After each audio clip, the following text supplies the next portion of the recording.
What's up, everybody? Isaac Norman here, and today I will be presenting my top 5 favorite animated films of all time. But before I do that, I will start with some honorable mentions. Toy Story 2, Ratatouille, Up, Wreck-It Ralph, and Cloudy with a Chance of Meatballs. Now that that's out the way, let's begin. He is coming. Cover your butt. Now this film is truly a landmark of animation. I remember watching the Lego Movie when it first came out in theaters and loving it. Me and my friends would not shut up about it, talking about our favorite scenes and quoting our favorite lines. And nearly a decade later, I only appreciate it even more because of how clever and creative it is. It steers away from that typical Pixar look in favor of trying to replicate the look of stop motion, and the results are stunning. It's absolutely amazing how much effort was put into creating this world where every little thing is a Lego piece, including elements like fire and water. Not to mention the fact that this film is so freaking funny. And that's partially due to the casting in this film, which is absolutely brilliant. Chris Pratt, Elizabeth Banks, Will Ferrell, Morgan Freeman, and pretty much everyone else in the entire cast gave stellar performances in this film. But the absolute standout performance for me was Liam Neeson as Good Cop, Bad Cop. That is a genius casting choice. Oh, yes, but we're not done yet. Hi, buddy. I'm your friendly neighborhood police officer. Would you like a glass of water? Yeah, actually. That's Too bad.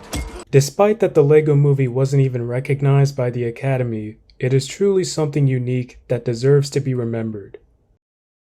Hey, London, you ready?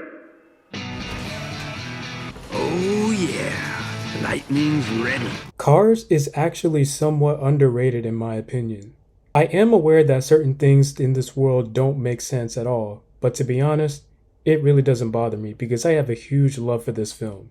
Maybe it's because of nostalgia, but there are a lot of things in it that I think are overlooked. The world is fun, the landscapes look incredible, the race sequences are pretty awesome, and there's an amazing soundtrack, which is one of, if not my favorite soundtrack from a film ever. The song choices really complement this film. The opening scene is just so perfect with its pacing, and it shows us exactly the kind of person that Lightning McQueen is, who's voiced by Owen Wilson, who was actually a really good fit for the character. The road trip scene where Rascal Flatts' Life is a Highway plays in the background is perfect, and I can't forget the scene about the history of Route 66 where the song Our Town by James Taylor plays. That scene always touches me. A lot of people may not like this movie, and that's perfectly fine, but to me, this film is so much fun and it's just such a delight to watch. Put on your Sunday clothes, there's lots of world out there.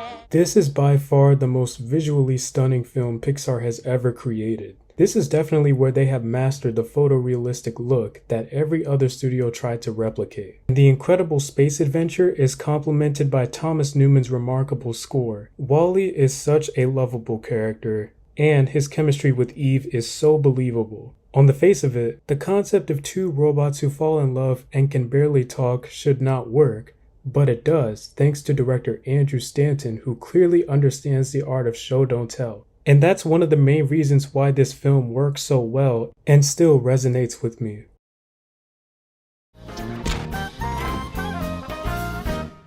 This has to be Pixar's funniest film ever. If you were to ask me what film I can watch over and over again, it would be Monsters, Inc. The world is fun, creative, filled with great characters and clever gags, as well as an amazing climactic door sequence. Mike and Sully's chemistry is so entertaining to watch because of the way that they play off each other and the way that they react to situations. The main reason this film works so well is because of the script and the vocal performances from the cast. It all comes together so seamlessly that it's almost invisible. I honestly can't think of one problem that I have with this film. There's no weak scenes, no slow moments, there's a twist villain done right, and emotional beats that feel natural and not forced. 22 years later, it still holds up and it never fails to keep me entertained from beginning to end.